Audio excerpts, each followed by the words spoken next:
Speaking of Wi-Fi, hello, and welcome to today's episode of Her Version. This podcast is dedicated to sharing stories of struggle to triumph, a platform that allows individuals to tell their truth in order to inspire and uplift others. For those of you that are new to this podcast and like content like this, make sure you hit that subscribe button. Make sure you follow, like, and share. I am your host, Sabrina Victoria. Let's jump right in.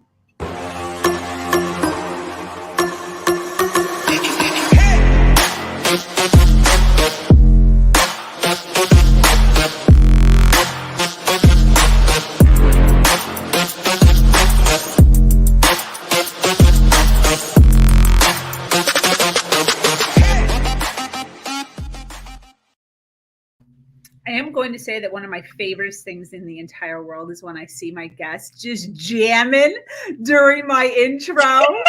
It makes me so happy. So got to notate that. Thank you so much for those of you that are jumping on live with us. This is the Her Version podcast. The Her Version platform is based on storytelling and the understanding that many times our greatest learning experiences come from listening to other people's stories. Today, I am speaking with an amazing woman named Nikki Frias. I don't think you could get a better combination than this girl. She is a hybrid of author, comedian, and coach with a sprinkle of inspiration. She is here today to share some of her journey through divorce, her first and hopefully last encounter with an asshole, or for the sake of keeping our community educated, we are going to call it what it is, a real-life narcissist. She is here today to talk openly about doing what you have to do to make an escape plan, the importance of turning to a community of people you trust, and the value of telling your story. Also by her book. Welcome, Nikki. Hi. Hello, girl. How are you? I'm good, girl. Thriving and highly favored. Feeling blessed. How are you? I love it. It's so awesome being on camera with a woman with curly hair and the glasses. Yes, definitely. We gotta have a little, bring a little Latina, a little something, a little spice to the party. You know what I'm saying? So. We're twinning. Right before we got on stage, those you guys missed it. We were bragging about our titties earlier. So that titties. Was first thing Nikki said when she got on. She's like, my titties are looking voluptuous in this. They look like I did something, or they normally let me stand up and they're gonna fall to the ground. But in the meantime, okay. Gotta love that camera angle. I like it. Looks like I'm in the jungle too. Behind you, I feel like I should know who's behind you. This is my grandmother, Nicolasa Cabrera. Oh my gosh, she looks like a movie star. Yeah, she's pretty dope. Yeah, shout out to grandma. She's still alive. I don't know why I talk about her like she's dead. She's still alive, but this is one of my favorite pictures of her. Just had to make it as big as possible. She looks like a movie star. I feel like that could be sold at like Hot Topic. Hot Topic, Home Goods. Someone could just pick this up. Yes. Yeah, I get it. Like Selena going across her chest. Yeah, she is the Dominican Selena Quintanilla to me. Okay. I love it. What is her name for real? Her name is Nicolasa Cabrera. Oh, you were saying it. Oh yeah, I just sound really Nicolasa Cabrera. That's her name. That shows you how cultured I am. All right. I blame that on my her name though? It's Annabelle Williamson. No, I'm just playing. I love it. Well, listen, I would love to just kind of jump in, give you the stage for a little bit, and give us a rundown of your childhood, teenage years, adulthood, all of the things that led you to where you are right now, and then we'll kind of jump into a couple of questions. Is that cool? Okay, dope. Of course, yeah. Get it. Hi everybody. My name is Nikki Frias. I am the author of Does This Divorce Make Me Look Fat? I'm also a writer, a office rewatcher, and comedian part-time, depending on who you ask. I always tell people I'm either a serious or a comedic writer, depending on who you ask, just because, who knows. So my journey started when I was born. I came out of my mother. No, I'm just playing. I'm not going that far back. But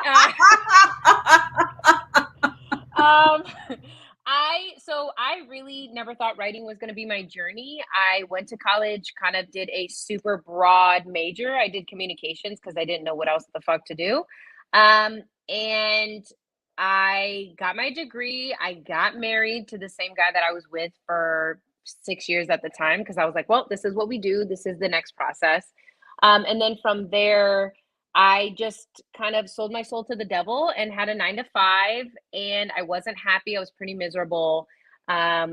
I gained like 35 pounds. I was sad, just in a constant state of depression. I wasn't happy. So what I did was I started to kind of peel back a little bit of the layers of things I wanted to do. And this is when I was married. So when I was married, I would do like acting, I would do plays, I would do stand-up comedy. And over time, I was getting so exhausted from different things that eventually I was like, okay, we can try writing, because I can do it from the comfort of my own home. I don't have to be like gassed up, exhausted.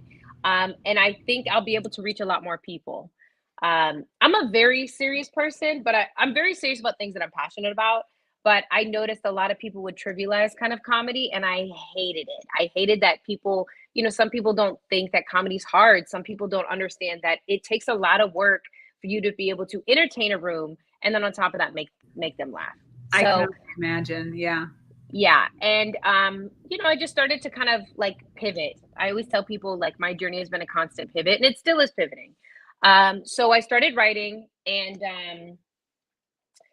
I was looking at I was doing a couple of like free things and here and there. Kind of, I was always so nervous that people weren't going to like my writing. People weren't going to like my writing style. Writing for me has always been a really big challenge, just because I am a firm believer that it just shows a lot about like your education and just kind of like how you've learned how to like express yourself in certain ways. So it was always kind of a barrier for me to kind of jump out there and just be like, okay, I wrote this, right? Because everybody always got some shit to say. Yeah. And my biggest fear was I was going to put my story or something out there, and people were going to just be like, trash, throw it in the trash can. Yeah. So I started writing for a couple of places that would let me do stuff for free. Meanwhile, just like in a marriage, trying to figure out and balance how to be a wife, and like the changes that were going on in my relationship. And then a couple years into my marriage, my husband fucked up and he had a baby without me. I wasn't there. And I was like, oh, I got to go. I got to get up out of here. I got things I got to do. Wait, how did you find out about this? You have to give us a little more detail than that. Well, in the book. But Good point. No, so I will tell you that he told me about the affair. Okay. And then I truly think what happened was he knew about the baby and didn't think that it was going to happen, right? He thought that she was going to take care of it or some reason. I don't know. And it got to a point where I think he just had to tell me, because she was going to keep the baby, and she was like, get over it. So he told me, and he told me about the baby, and multiple lies after multiple lies. We eventually got to like, yeah, okay, there is a real baby in this equation, and I have to go. So I didn't have kids at the time. We didn't have a house together. So what the fuck am I doing staying around for a quinceañera that's not mine? You know what I'm saying? A birthday party I gotta pay for, a laser tag where I can't even enjoy myself. Okay, so that's true. Just kind of another pivot. I decided to quit my job. I saved up a good amount of money, and I moved to New York, and was like, all right, I'm going to live my life. I'm going to do what my heart desires, and I'm going to pursue comedy writing in New York City. So within that year, I made a plan. I moved up to New York City, and I set a deadline of October 1st. And October 1st, I was in Brooklyn in a 1-bedroom apartment. No shit. So yeah, so that was kind of the beginning of me starting my journey. And I feel like people say their journey, but it was like self-love, dating, having sex with a new guy, meeting new friends, starting completely all over, because like I have some family from New York, but I didn't have any friends. You know what I mean? I left a 9 to 5 where I'm from, which is very structured, to serve tables in New York, which I actually love to do.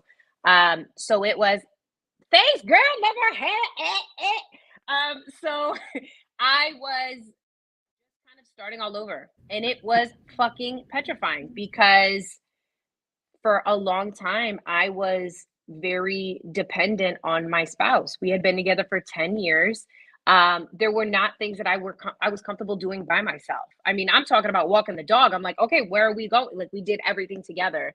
So it was a brand new experience, everything I did. In New York, getting on the subway, I didn't know how to get around. So I'm like, okay, I have to do this by myself. Walking the dog, being up, taking the train at night, like kind of just being the man and the woman of myself, I guess, kind of, figuring that out. So I started working for a couple of places that were paying me $0. And a lot of my writing I was getting more comfortable with. And then I started to notice that there was a need in my industry, right? There's a lot of women, specifically women of color, that are not being represented. And it's also the problem with, like, nobody wants to just publish my shit. I'm telling you, I'll write something for free. I'll promote it. We can get somebody's going to your website, and y'all don't want to do it for me. So I created the change that I wanted to see, and I created a platform called girltellme.com. It's a publishing platform where we publish all writers, whatever you want to write about. We have short stories, poems, poetry, whatever. So it started as a blog where I was just talking a little bit of shit. And then I had a couple of girlfriends that were like, I really wish I could, have a platform or something that I could put my stuff on. And I was like, fuck it, put your stuff on my site. So it's been evolving. It's still a growing thing. It's been pretty amazing. We've published like over 200 stories. And it's just a big network of women that share their stories, promote their stuff. And just like I said, it's been constant pivoting. So I first started it out as a platform of just like only writers. And then people were like, hey, you're really funny. So I was like, okay, shit, more people want to write when they laugh. So now I tell people that we are a publishing platform used to inspire through comedy. So we do that. And then do you tell all kinds of stories? Yeah, like girl, whatever people stories, want. Sad stories. Yes, Wow. all of them. Anybody that's interested, just hit me up, girltellme123@gmail.com. We publish stories, we promote, we give shout outs, we do everything because I want to be able to, I want to create an industry where women can share their stories, put it on a resume, and be able to have that opportunity to get a writing job because they are on a already published platform. So we have Girl Tell Me, and the more I started doing Girl Tell Me, the more people I was meeting, the more women, and I met a publisher who was like, listen, you've been talking about this book for so long, do it. So the Cappy and me, the Capricorn, I wrote it in 6 months. I set a deadline, I finished it, and this is my book. Absolutely. How did you come up with the title? I just freaking love it. I love the title. So it's really funny because I had this idea for this book when I was getting divorced. I even told my ex-husband about it. And I don't know. I don't know. I like a good shtick. I'm always very shticky. So I don't know. It just popped in my head one day. And I remember I was telling friends about it. And I was just like, yeah, I'm going to write a book. And it's called Does This Divorce Make Me Look Fat? And, there were times when I thought about like, maybe it's too many words. No, but I was like, nope. Like, I'm one of those people, I have to write everything down because I would completely forget it. But that was one of them. So I don't know. I was just playing around with it, and now we're here. And it's funny because this picture was not meant to be the cover. I hate taking pictures. I absolutely hate taking pictures. So my Kellen, my homegirl Kellen from high school was taking all the pictures. She has her own photography company. And she kept on asking me to do like different angles, and I was so annoyed. I just shoved the piece of paper in my mouth, and it turned out to be the cover. So, oh my gosh, here we are. That is absolutely hilarious. Well, I freaking love it. And it suits you and everything that you are and stand for. We do have another comment. Brave, intelligent, at least he told you. I had to hear it from an outsider. Girl, listen. Listen, the amazing thing about this book is that I'm meeting so many different women that are like, I'm on my second marriage, I'm on my third marriage, this motherfucker, da da da da. I completely understand. It's so disappointing and so sad, and it sucks. But being on the other side, and that's what a lot of this book is about, is just kind of my healing journey, right? Like, we don't have a say on how things are told to us, and we don't have a say on how things happen to us, but we do have a say in how we process and how we move forward with the information that we have. So it does really suck that you heard about it from other people, but at a certain point, you just got to take it for what it is and just start the healing process. It sucks though, but I don't want to say men ain't shit, but damn. Where are you now, like mentally and emotionally? How long out are you, by the way? So we got divorced 6 years ago. Mentally, emotionally, sometimes I forget that I've been married. And that was the biggest reason why I wrote this book, because my healing journey has been so interesting to me, because I've never had something so tragic happen to me and happen so fast that, like, I mean, of course for that part of my life, sometimes I forget that I was married. I forget the day that we were married. I mean, it's funny because I've had it before where the 1 year anniversary of it would have been our 3 year anniversary. He texted me on the day and I didn't know what he was texting me about. Completely forgot. Wow. But it's also a place too of, like, when you go past your healing journey of not just like forgetting, but also like genuinely hoping that person does well. I hope she does well. I hope he does well. I hope that they are happy. You know what I mean? Like, that is where I am. Yeah. I wish him nothing but love. You know what I mean? Nothing but good vibes from me. You know what I mean? I don't think it's bad vibes with him either. But the way I always explain it to people is, I think if I was to see him again, he would definitely romanticize us getting back together or something like that. But the way that I explain it is that in the short period of time that I haven't had him in my life, I've had such great experiences with other people that my frame of reference is different now. You know what I mean? Like, you can't go back when you already have had something different. So that's kind of where I am.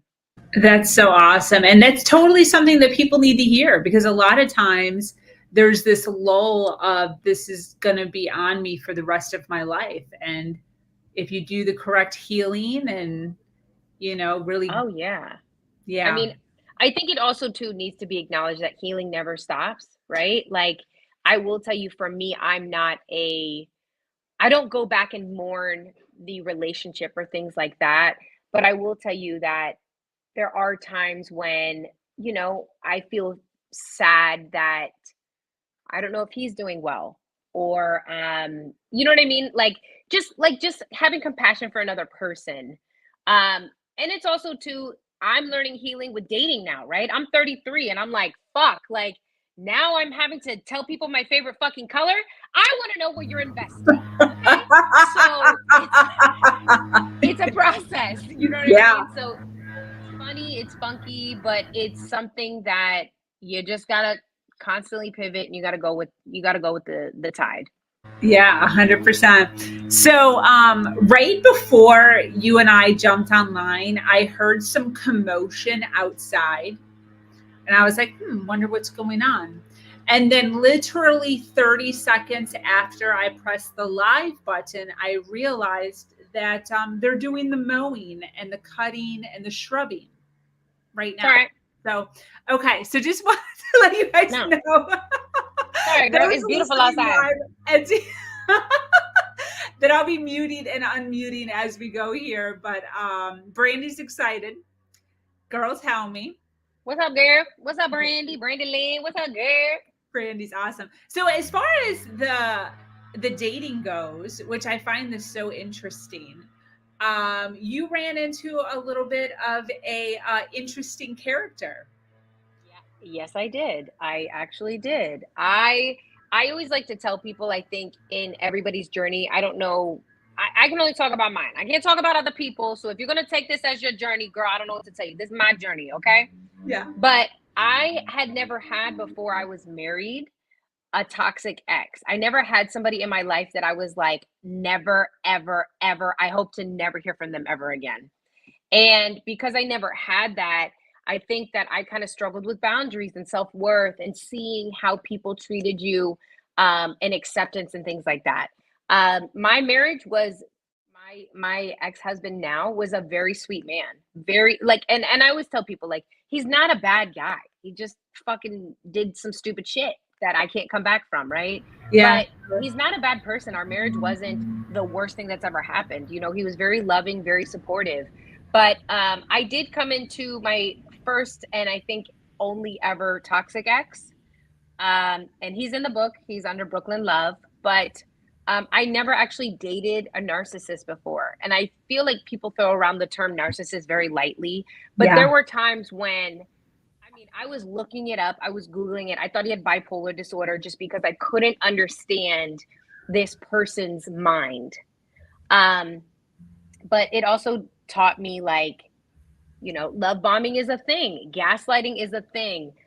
Manipulation, emotional manipulation is a thing.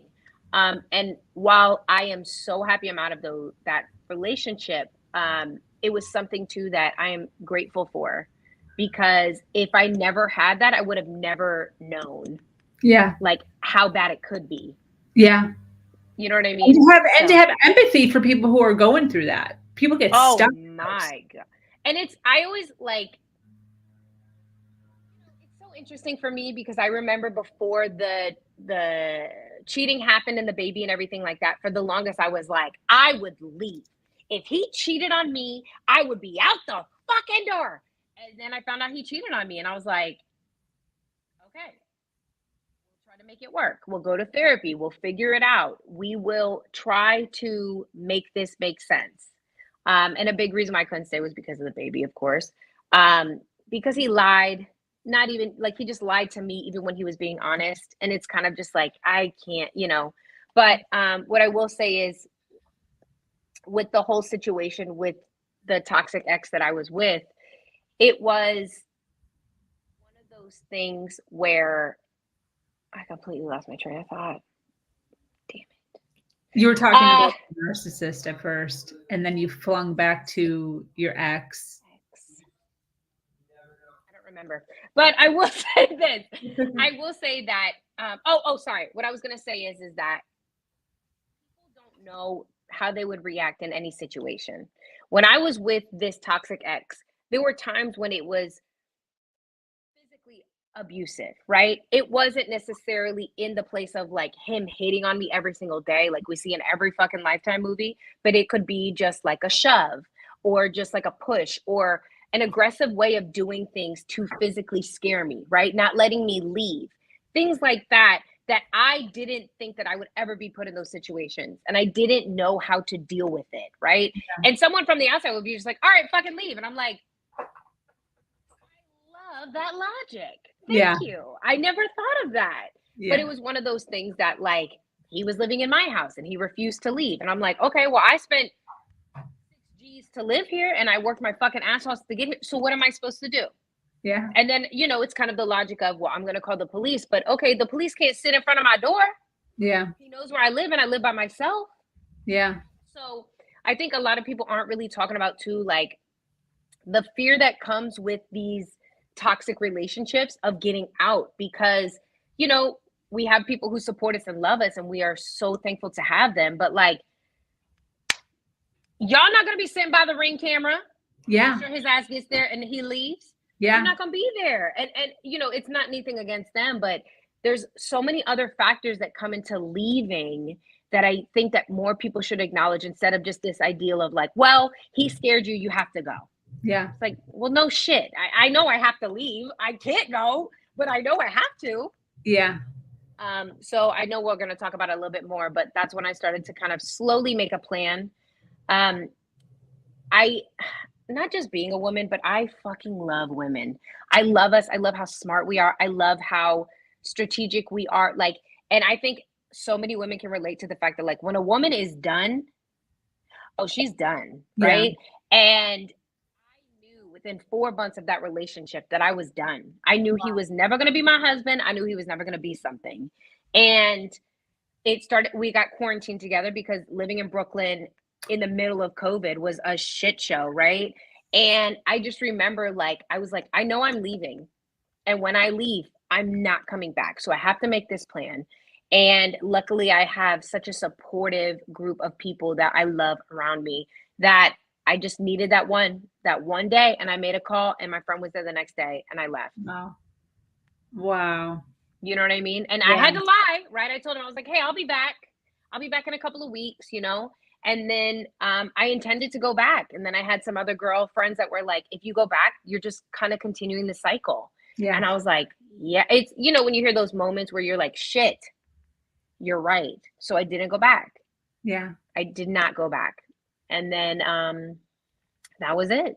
Wow. You know, you talk, when you and I talked previously, you know, we were talking about community and how your community and a few of your friends and stuff are the reason, or how you were able to kind of escape. And a lot of people don't necessarily have that.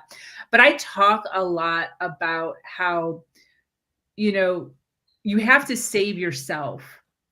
And I'm saying that even to those who have a community, because you have to like take the initiative of, Oh, yeah.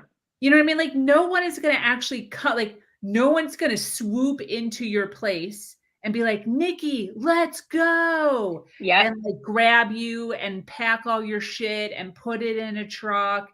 And nobody's going to do that. So there's, even with a community, there's a sense of, you have to like be proactive. You do. I think also too, and what I noticed was it was like a cycle, right? Like we would fight, and then, you know, he would kind of think like if we made up, like, okay, we're good. And I'm like, no, like I'm still recovering from all the fucking bullet holes you put in me during that last argument, right? Yeah. And he was kind of just like, we're okay now, like we're good. And I'm like, absolutely, like, and I didn't explain it to him, but I was like, absolutely not. You know what I mean? Like, I know I'm gonna leave. I know I have a certain timeline because strategically, right? My lease was ending at a certain time. So I was like, oh, I'm out. You know what I mean? Yeah. But it was just those months coming up to it. So for a long time, even with the support of my friends being like, this isn't good. You know what I mean? Like, you don't want that life. I still had to have that moment that I was like, oh shit. If I do not leave, he's going to hurt me. Like, and I hate to say it, but the one thing that did it for me was he scared my dog. Oh, wow. We all have those moments, right? Yeah. And he scared the shit out of my dog. And after that, I just was like, you know, it's different when you affect me. Now, that is something that I have to heal from. But when you affect other things around me, that's when I really have to go. So that was kind of my catalyst. And I think sometimes people have to have those moments that kind of like shock us to be like, no, it's, you know, it isn't okay that he said that. Like, even though he did apologize. And that's how we kind of get into that cycle. We're like, well, he did say sorry. So, okay, we'll give him a little bit more time, you know, but it's just kind of those little bit of shocks, right? Yeah. And one thing I noticed too was like my physical was changing, right? I lost a lot of weight. I'd come back home and my friends are like, are you eating? And I didn't think about it till now, but it was because of the stress. Yeah. I wasn't eating. I was very like high strung. I didn't want to go home. So I always try to tell people that, like, if you don't know, if you aren't sure, like, look at the like the body doesn't lie. That's good. Yeah. You know what I mean? So it's kind of the physicality of like, if your hair's falling out, if you don't want to eat, or if you're eating more than you normally do, if you're eating, if you don't want to take care of yourself, you feel lethargic, you feel lazy, like there is a response to something. Yeah. And sometimes, even though we are not willing to, our minds aren't willing, and our hearts are not willing to acknowledge it, your body's going to tell you either way. Yeah, definitely. I like that. And I also appreciate you using the analogy of bullet holes, because one of the things that I used to say to my ex is I felt like he was stabbing me. I'd be like, you're stabbing me all over. And he'd always be like, you're so dramatic. Oh my God, I've never hurt you or hit you. You know, there's no blood. Like, what are you? You're so dramatic. But that's what it feels like. It feels like bullet holes or stabbing to my soul. And they don't really understand that, you know? No, it's no concept. I will say the manipulation from the relationship I was in was very scary, because so he got me at a very opportune time, right? I had been with the same person for 10 years and he was trash, not trash, but he did some trash ass shit. So I left him. So I was in a space where I was like, what's time, right? I could meet my husband tomorrow and things just happen like that. And, you know, we moved very quickly, right? Living in New York, kind of working my ass off. Anybody who lives there knows that, like, if you're not making hella money or your daddy not paying for shit, you working Yeah. a lot. So, he came in a place where it was like, listen, I want us to have this life together. And he was kind of saying the things that I always wanted from an emotional perspective from my marriage.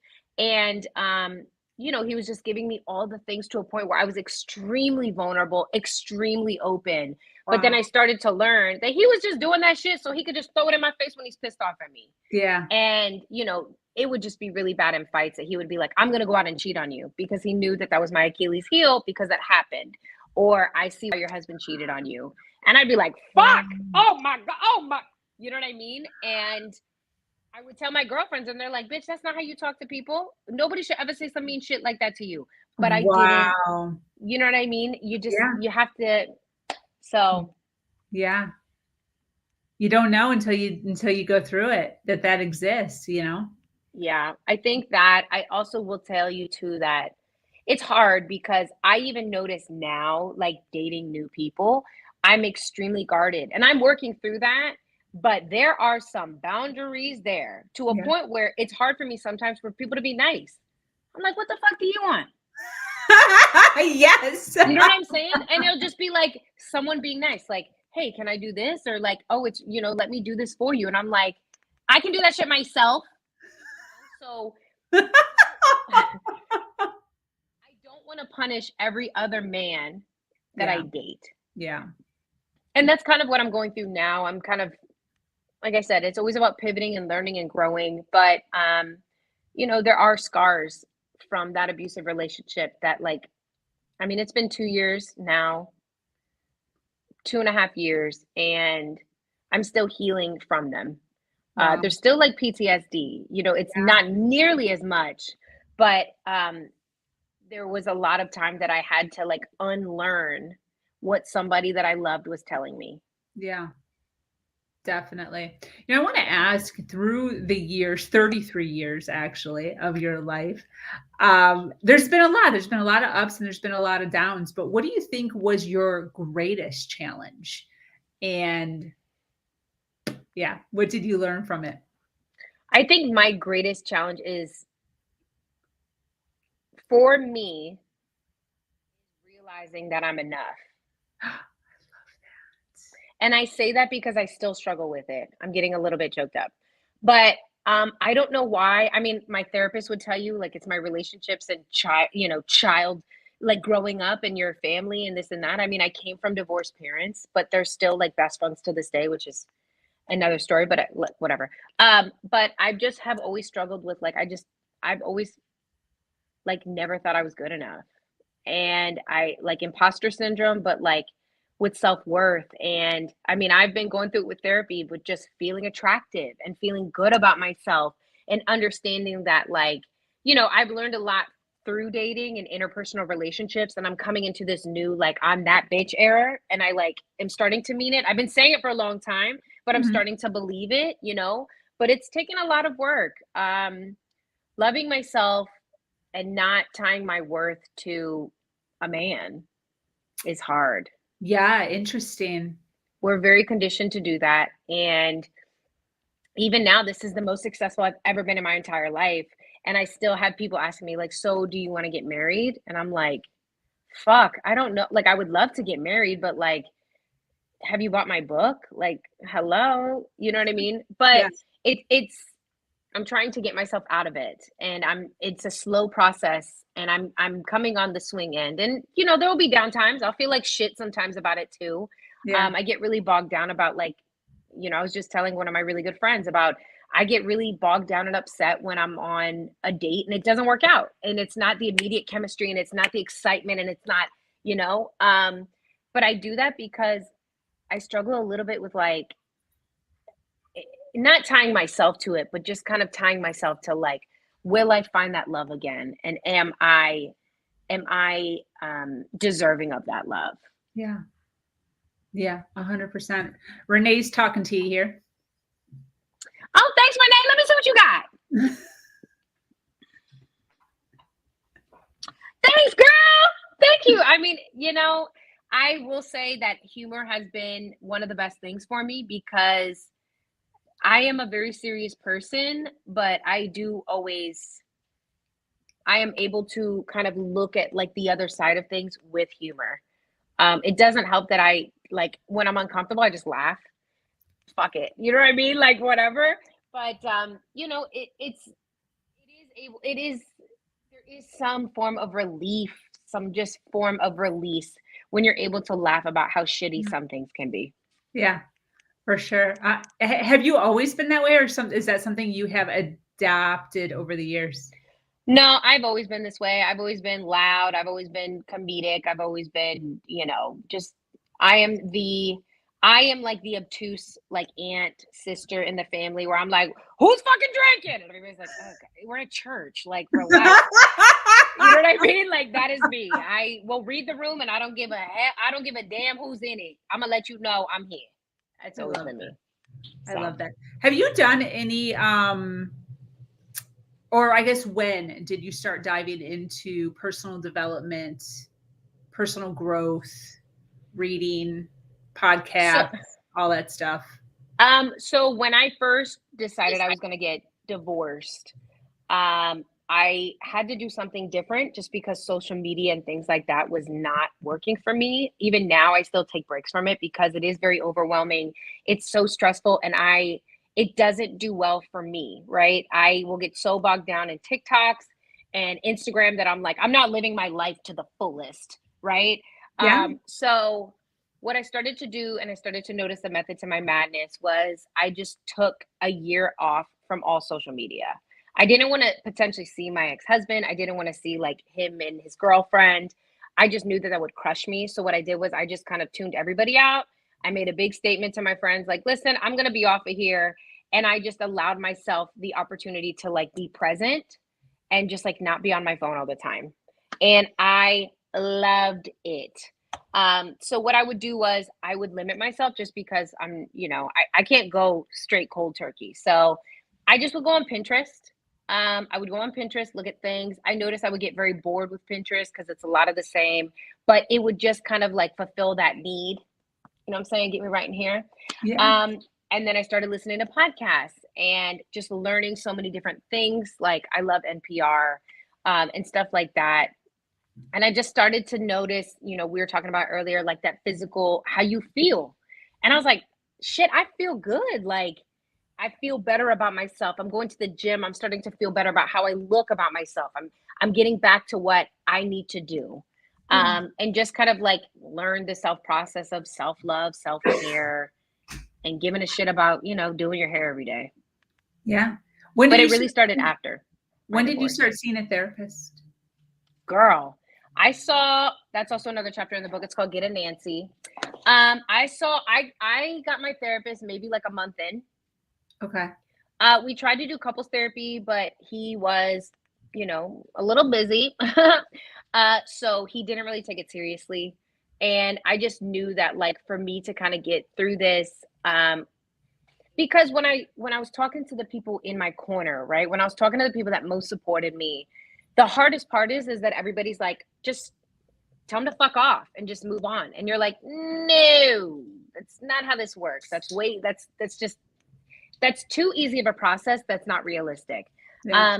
And you know, some family members and some people in my corner couldn't emotionally deal with kind of what happened. I know my dad took it really hard. My mom didn't really know what to do about it. So I noticed for me, I had two groups. I had like my family who just acted like it didn't happen really. And then I had my friends who were like so supportive, but they also were just kind of like, fuck him.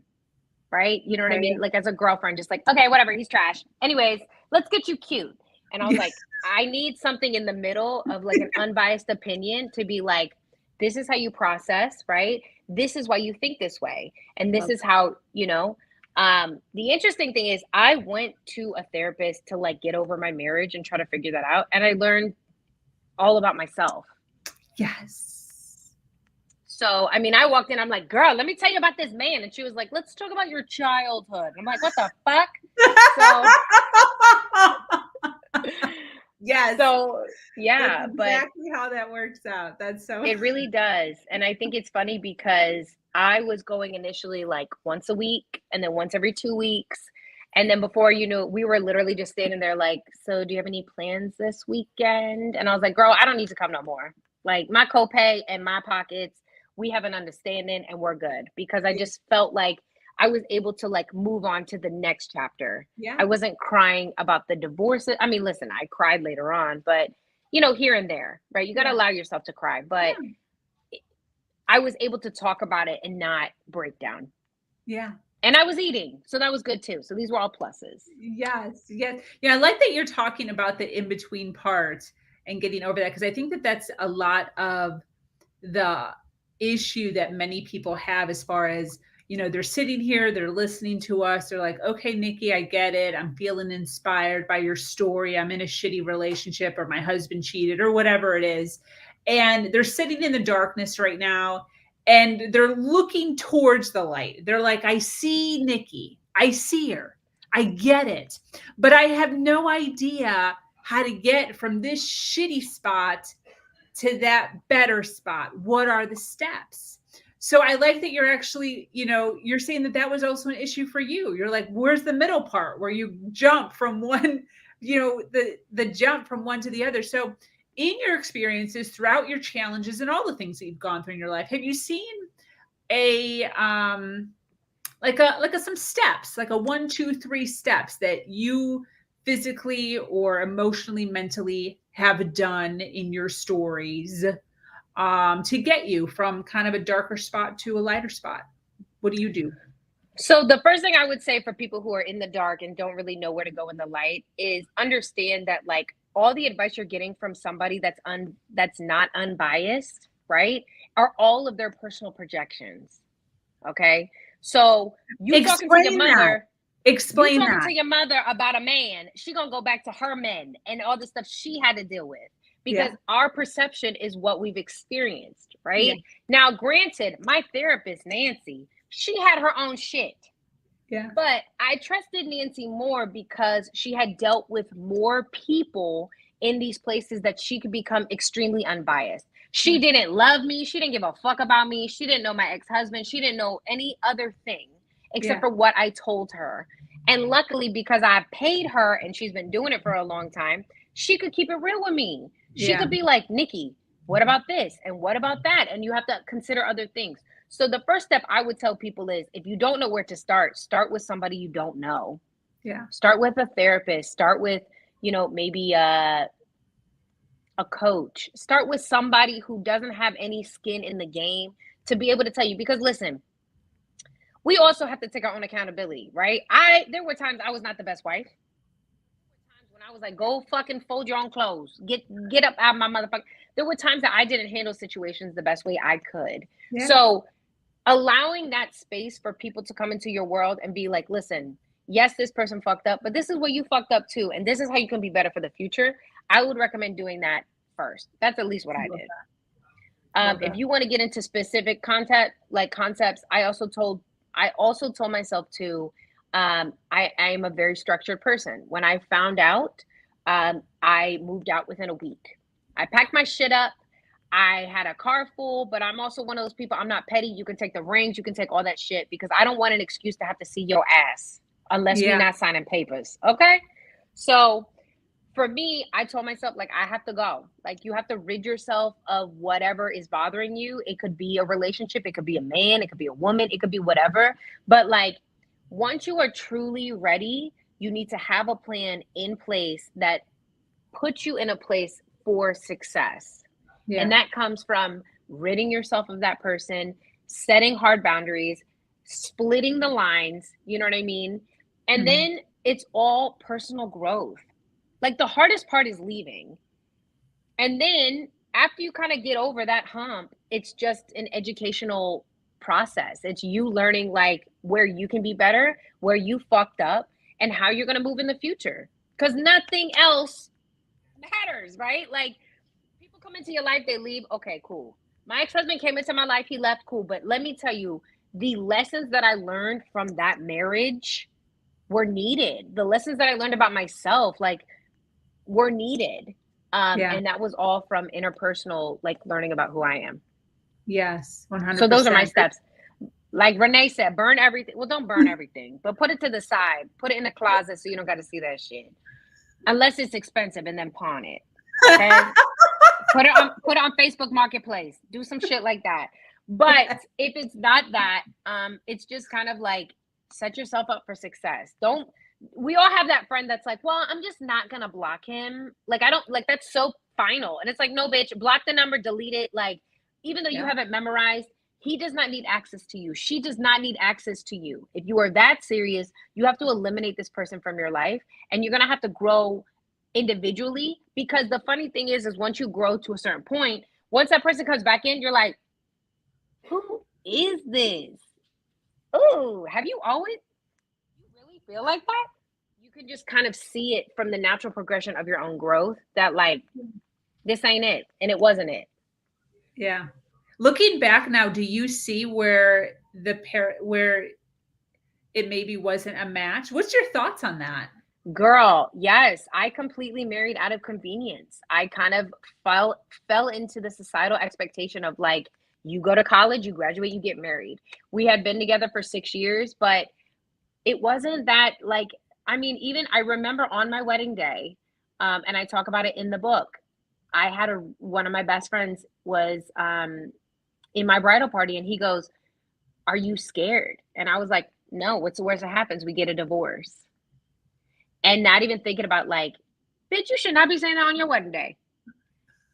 It was just very much a marriage out of convenience. And while I did love him, we met so young that it was one of those things that it was just so comfortable that I didn't want to get out of that comfort, even if I was miserable. I mean, we weren't happy before then, right?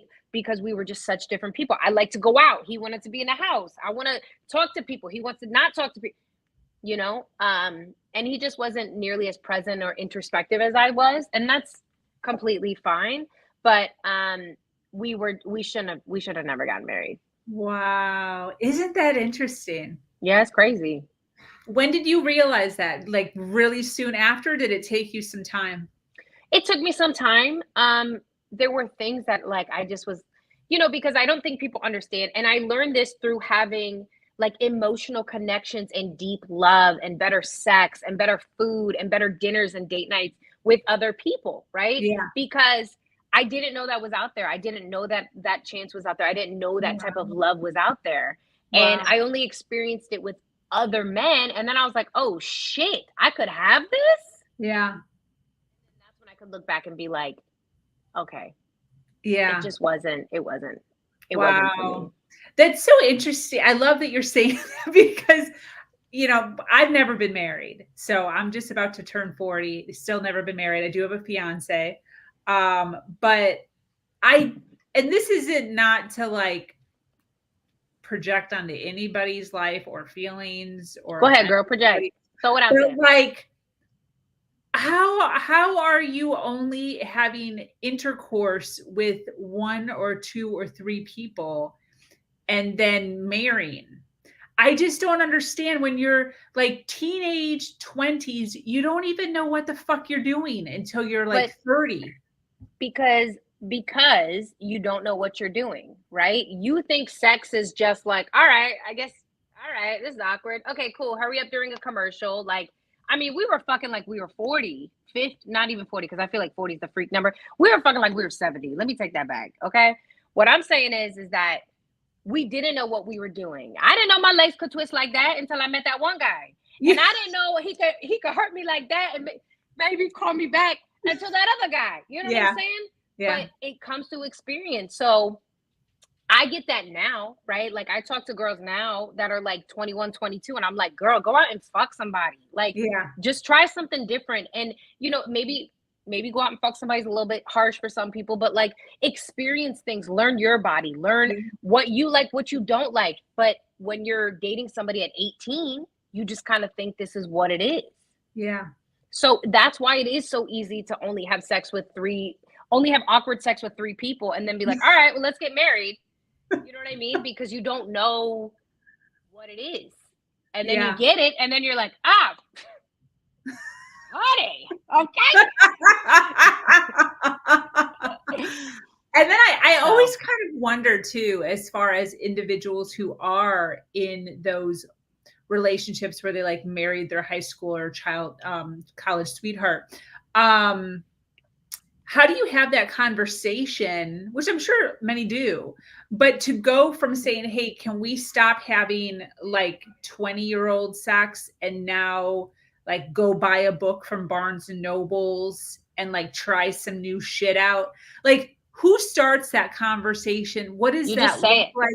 Like it has, but somebody has to like initiate that in order for there to be any sort of change.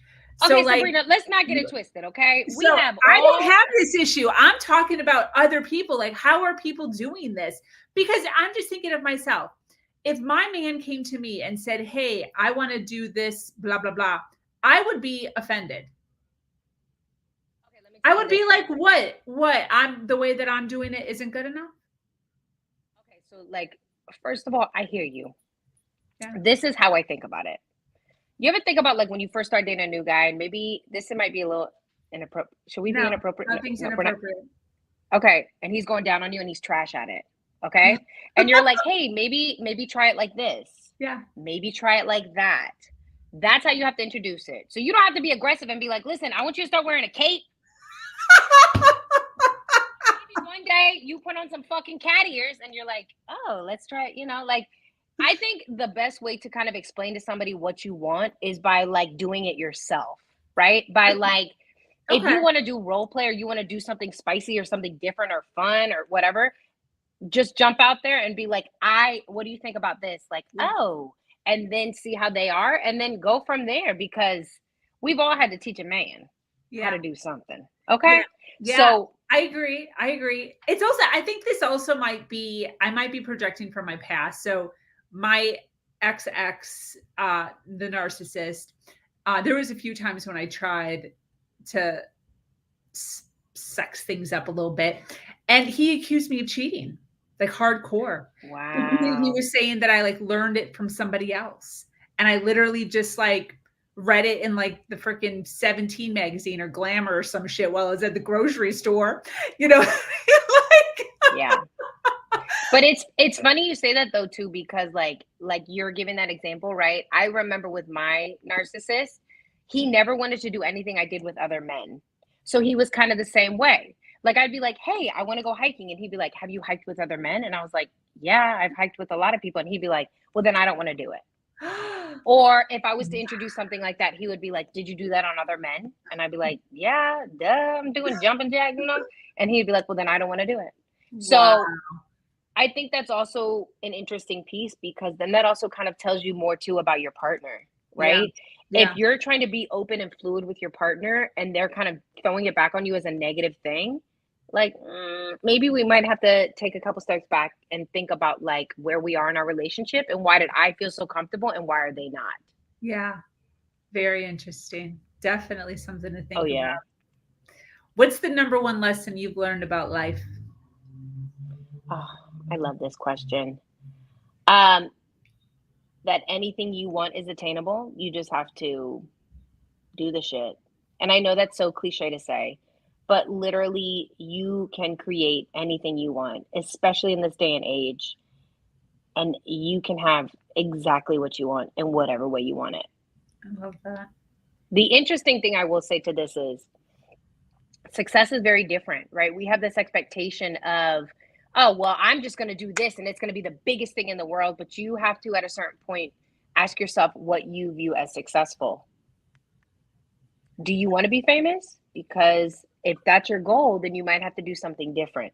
Or do you want to change your community around you? Do you want to inspire the small group of women that you have that come to you, that you lead? Do you want to do online courses? Do you want to, make an impact in a smaller place that eventually goes bigger? Like you have to ask yourself what the meaning of success is for you, and then create whatever you want, however you see it, and apply it to that. Got it. That's actually one of my questions for you. What does success mean to you? What does it mean So to you?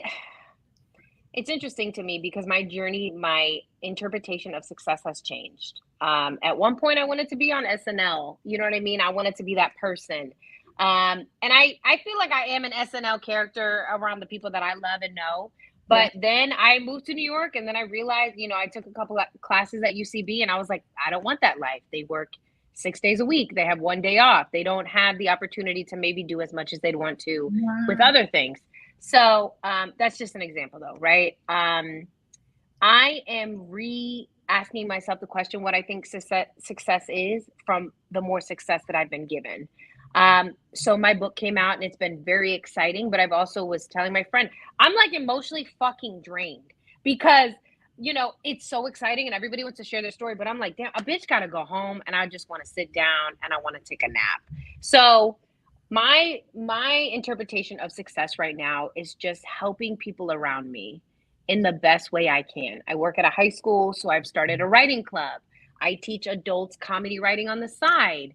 I'm inspiring women through the book. So I'm reevaluating what success is, but I think I'm getting closer to like, yeah, I've made it. I love that. That's awesome. I love that you just said that. I made it. Like you feel that confident in where you're at right now. That's so cool. I mean, I kind of got through a place where I was like, you know, financially, this is something for me that's been a little bit strange because I'm working at a high school. So I'm not making shit money, right? Like you're working for state government, it's trash. Side note, pay your teachers. I don't know who to talk to. Talk to Joe Biden or some shit like that, but whatever. All that to be said though, all this pivoting and all this working and all this networking, I can tell you that my ideal of success is the creation, like doing what I love every day and value in regards to passion, right? And I feel like I'm slowly getting towards having to a point where I don't have to clock in every day and I can just make money off of my passion, and that's writing. And I feel like I'm getting there. We're almost there, but even then I'll probably pivot again and do something else I love to do. But that's what success means to me, is that I'm able to live in my purpose and be able to share like my contribution of educating and inspiring women. That's awesome. I want to give a shout out to the audience who's listening live right now. Thank you so much for being here. Thank you for supporting us and hanging out with Nikki and I. Since we have an audience here, Nikki, I want to ask obviously we know you have your book. If you don't mind showing us your book, yes. So we can support a bitch. Support a bitch.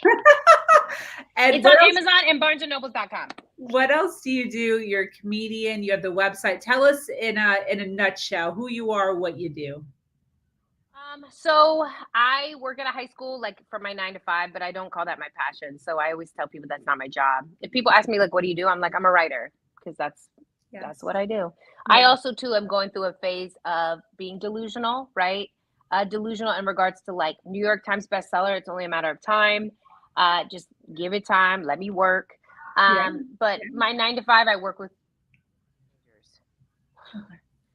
and my business though, but that doesn't count. So my business is girltellme.com.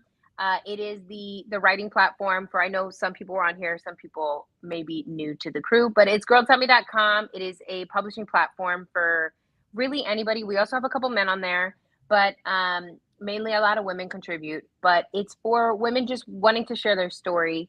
We also do a weekly series, so we're starting to pick it back up, called Girl Tell Me Something, where we do like an Instagram live, and you can tell me whatever the fuck you want to talk about. I had a girl on there one time talk to me about her mushroom trip. She did ayahuasca.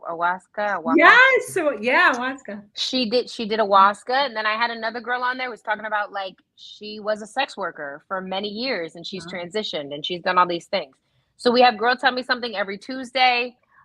We have the website girltellme.com, where, like I said, you can promote if anything. I always tell people too, like, we've done music industry, we've done all different types of things. So we take all writings. We also promote as much as we can in any capacity. So if you have something, please send it to me at girltellme123@gmail.com.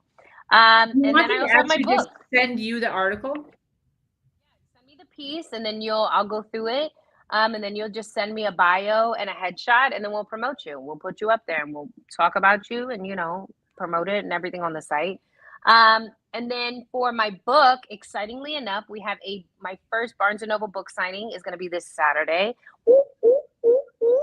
And Wow. I've just been kind of on my mini East Coast tour. I've been going up and down the East Coast, kind of promoting the book, meeting a lot of really beautiful, inspirational, amazing women, and making some money.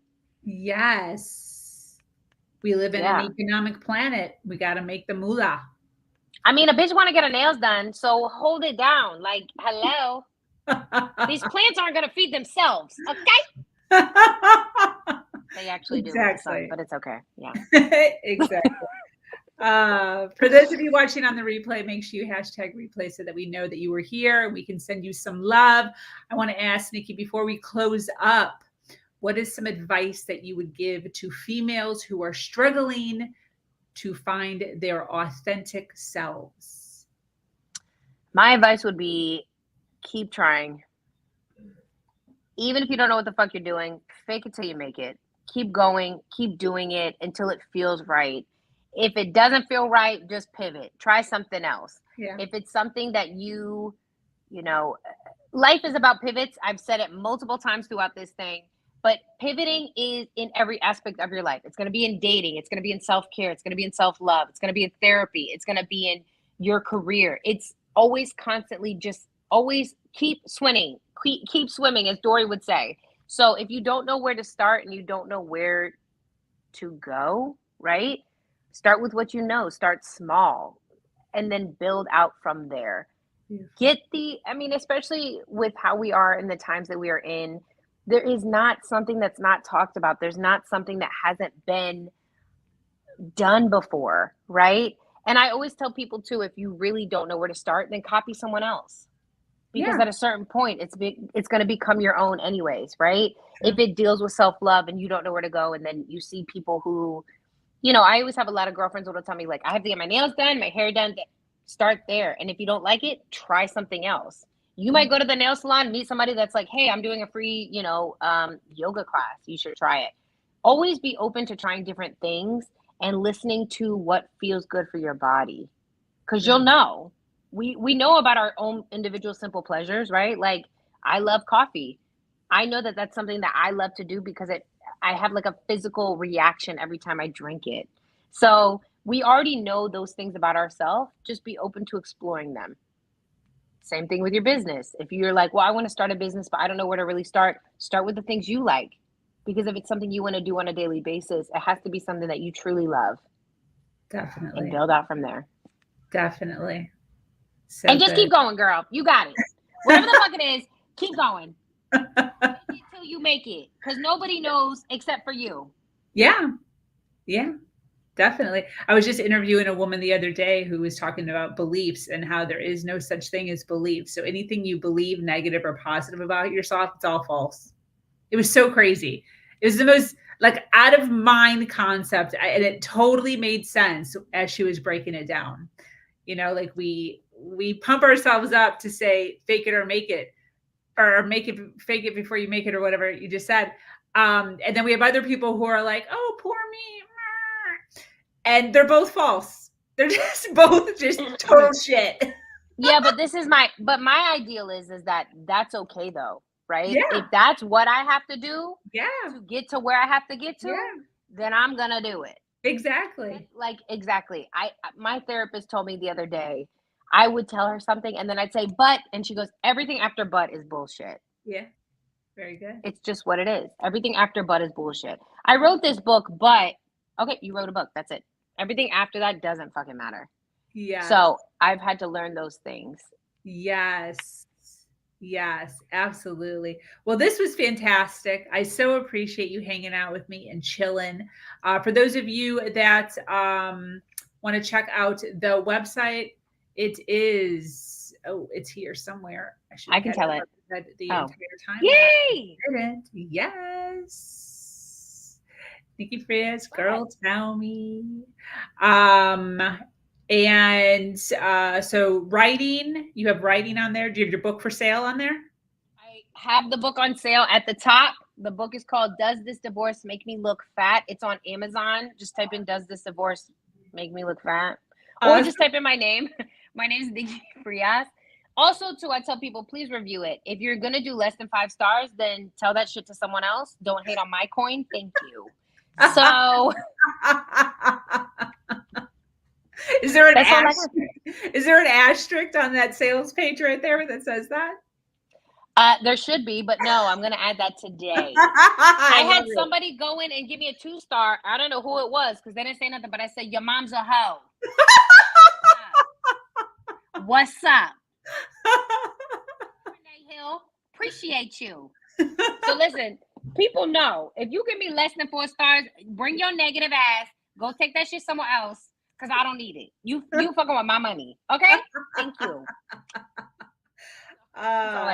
Is your social media on there? Where's the best place to follow you on social media? Okay, I'm working on it because everybody's like, your name's not on it, but it's girltellme_.com. Spell out .com, DOTCOM.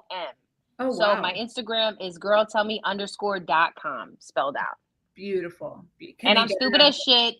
You'll at least laugh once in a while every day because I be talking that shit. And yeah, just a little piece of meat. And then you'll see some writers. And hopefully I'll see whoever's watching this. I'll see your story on there because I'll post it. Yes, yes. Well, thank you so much for hanging out with us. Any closing thoughts before I close up?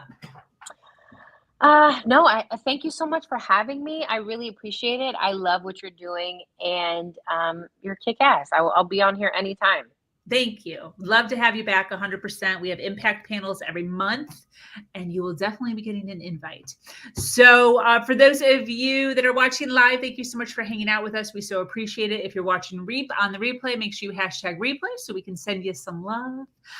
This community is growing every single day. The Her Version platform, it is filled with females who are striving to do better than they did yesterday.